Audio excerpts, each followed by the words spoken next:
আগামী সামনে যে ২৬, সেই ২৬-এ তৃণমূলের বিসর্জন। তৃণমূল সরকার সব দিক থেকে সম্পূর্ণ ব্যর্থ।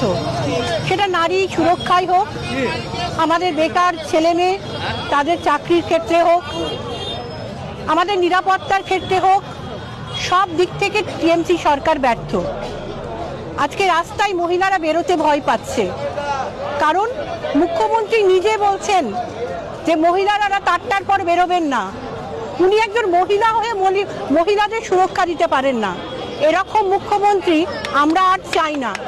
আমরা চাই এমন একজন মুখ্যমন্ত্রী হোক যিনি দাঁড়িয়ে বলবেন আপনারা যখন ইচ্ছে ২৪ ঘন্টার মধ্যে মহিলারা আপনার রাস্তায় বেরুন, সে রাত্রি হোক, ভোর হোক, দিন হোক, দুপুর হোক, আমরা আছি আপনাদের পাশে। আপনারা নিজেরাই নিজে সুরক্ষা করবেন। এটাই আমাদের মেন দাবি, যে ২৬-এর নির্বাচনে আমাদের এই মাননীয়া, যাকে আমরা মাননীয়া এখনো সম্মান দিই, কারণ পার্টিটা আমাদের ভারতীয় জনতা পার্টি, আমরা মানুষকে সম্মান দিতে জানি। তাই ২৬-এ এই টিএমসির বিসর্জন হবেই হবে। এই বাংলার মহিলারাই পরিবর্তন আনবে, এটাই আমাদের বলার ছিল। অনেক অনেক